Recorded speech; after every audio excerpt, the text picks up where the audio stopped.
கர்நாடகா விவகாரத்தில் தமிழகம் தலையிடக்கூடாது என கர்நாடக முதலமைச்சர் டி.கே. சிவகுமார் பேட்டியின் வாயிலாக தெரிவித்திருக்கின்றார். கர்நாடக வனத்துறையினர் நடத்திய துப்பாக்கிச் சூட்டில் 3 தமிழர்கள் கொலை செய்யப்பட்ட அந்த விவகாரத்தில் தற்பொழுது கர்நாடக முதலமைச்சர் டி.கே. சிவகுமார் பேட்டியின் வாயிலாக பல விஷயங்களை தெரிவித்திருக்கின்றார். கர்நாடக வனத்துறையால் 3 தமிழர்கள் சுட்டுக் கொல்லப்பட்ட விவகாரத்தில் முதலமைச்சர் டி.கே. சிவகுமார் கர்நாடக விவகாரத்தில் தமிழகம் தலையிடக்கூடாது என தெரிவித்திருக்கின்றார். மேலும் உங்கள் வேலையை நீங்கள் பாருங்கள், எங்கள் வேலையை நாங்கள் பார்க்கிறோம் எனவும் அவர் குறிப்பிட்டிருக்கின்றார்.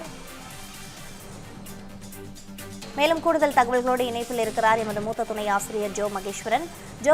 தற்பொழுது இந்த விவகாரத்தை பொறுத்தவரை கர்நாடகாவினுடைய முதலமைச்சர் என்னென்ன விஷயங்களை அந்த பேட்டியின் வாயிலாக தெரிவித்திருக்கின்றார், பதிவு பண்ணுங்க. பிரீதா, அதற்கு முன்னதாக கடந்த வாரத்துல கர்நாடக மாநிலம் சாம்ராஜ்நகர் வனப்பகுதியில மான் வேட்டையாடியதாக 3 தமிழர்களை அந்த மாநிலத்தினுடைய வனத்துறை சுட்டு கொண்டிருக்கிறது. ஒருவர் தப்பி தீவிர சிகிச்சை பெற்று வர்றார். இது கர்நாடக மாநிலத்தினுடைய கர்நாடக வனத்துறையினுடைய விளக்கத்துக்கு கூட அங்க இருக்கிற கட்சிகளே எதிர்ப்பு தெரிவிச்சிருக்காங்க. நேற்று அந்த மாநில சட்டப்பேரவையில கடுமையான விவாதம்லாம் நடந்திருக்கிறது.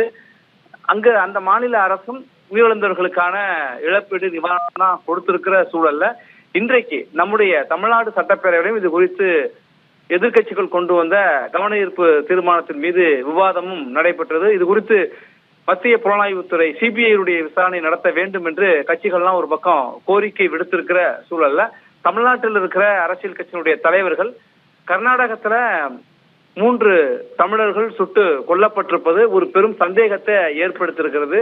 இது குறித்து உரிய நீதி விசாரணை நடத்தப்பட வேண்டும், குற்றவாளிகள் தண்டிக்கப்பட வேண்டும் என்றெல்லாம் இந்த கொடூர நிகழ்வுக்கு கண்டனத்தையும் பதிவு செய்திருக்கிற சூழல்ல இன்றைய தினம் செய்தியாளர் சந்திப்புல கர்நாடகத்தினுடைய முதலமைச்சர் டி.கே. சிவகுமார் சொல்கிற பொழுது, ஒரு மாநிலத்தினுடைய நிர்வாகத்துல மற்றொரு மாநிலம் தலையிடக்கூடாது, ஒவ்வொரு மாநிலத்திற்கும் அதற்கே உரிய பிரச்சனைகள் இருக்கு, எங்க மாநிலத்தினுடைய பாதுகாப்பை நாங்க உறுதி செய்து கொள்கிறோம், இங்க இருக்கிற தலைவர்கள் தமிழ்நாட்டில் இருக்கிற தலைவர்கள் இது குறித்து எதுவும் கருத்து தெரிவிக்க வேண்டிய தேவையில்லை, எங்க வேலையை நாங்க பாக்குறோம், அவர்கள் வேலையை அவர்கள் பார்க்கட்டும், எங்க நிர்வாகத்துல யாரும் தலையிடுவதை நாங்கள் விரும்பவில்லை, எங்களுடைய மாநிலத்தினுடைய கண்ணியத்தை காக்கிறதுக்கு நாங்க விரும்புறோம் என்றெல்லாம் டி.கே. சிவகுமார் சொல்லியிருக்காரு. இங்க நேற்று அந்த மாநில சட்டப்பேரவையிலும் எதிர்கட்சிகள் உள்ளிட்ட பல்வேறு அமைப்புகளை சேர்ந்தவர்களும் மனித உரிமை அமைப்பாளர்களும் இதுக்கு கடுமையான எதிர்ப்பை தெரிவிச்சிருக்காங்க.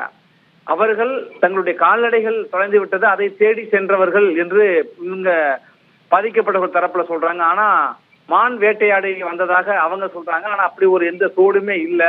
அப்ப வேறு ஏதோ ஒரு காரணத்துக்காக சுட்டுக் கொல்லப்பட்டு உண்மைக்கு மாறான தகவலை அந்த மாநில அரசு சொல்லுது அப்படிங்கறதான் இங்க இருக்கிற குற்றச்சாட்டு.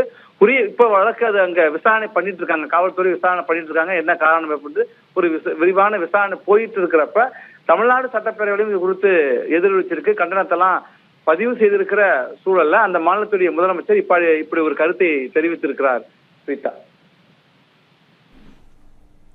விவரங்களுக்கு நன்றி ஜோ மகேஸ்வரன்.